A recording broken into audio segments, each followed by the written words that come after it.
Pokračujeme, milí priatelia, v rozhovore v relácii v prvej línii rozprávame sa s predsedom SHO, Slovenského hnutia obrody, a prezidentským kandidátom Robertom Švecom. A povedzme tu cez prestávku práve tú zástavu, takú, myslím, že veľmi bojovnú pieseň, ktorá hovorí vlastne aj o tom, o tých symboloch, pretože aj štát má nejaké symboly, my všetci sme vlastne súčasťou toho štátu Slovenskej republiky, a však prezident bude musieť ovládať všetky tieto veci a aj ovláda. Čo ale celkovo vy vnímate ako také najväčšie, ako sme počuli v tej piesni, že zástava sa nesmie dotknúť zeme a je to naozaj taká neúcta.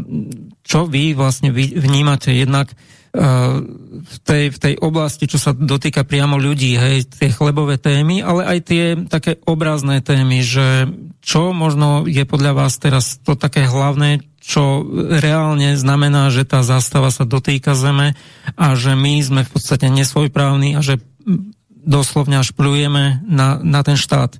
Čo je podľa vás to také hlavné, čo by sme sa mali zbaviť práve toho? Aj do tejto prezidentskej kampane vstupujem s takou nadčasovou zásadou, že chcem byť hlavou štátu, nie správcov kolónie. To je v tejto vete povedané všetko. Hlava štátu, nie správca kolónie. Pretože Slovenská republika dnes je kolóniou ekonomickou, politickou, mediálnou. My sme podnájomníci ako Slováci, občania Slovenskej republiky vo svojom vlastnom štáte. A z toho pramení všetko ostatné. Ekonomická a sociálna situácia väčšiny občanov Slovenskej republiky je veľmi zlá.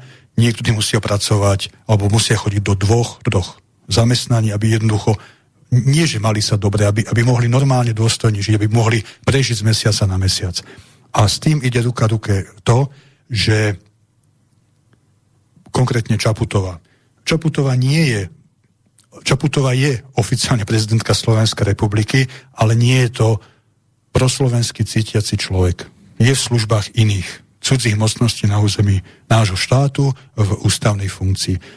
Tak čo čakať od Čaputovej, že bude robiť pro slovenskú politiku? Nemôžeme čakať od nej, že toto bude robiť.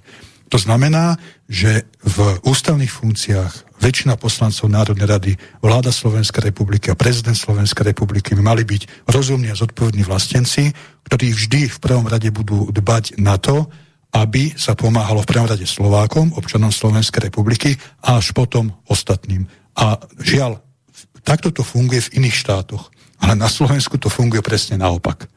Bývalá vláda Hegerová, Ódorová, prezidentka Čaputová a ďalší vždy robili všetko pre iných na Slovensku a my ako občania Slovenskej republiky sme boli až druhorady, až terciálni. Keď niečo zostalo z toho koláča, tak nám hodili nejakú mrvinku alebo kosť.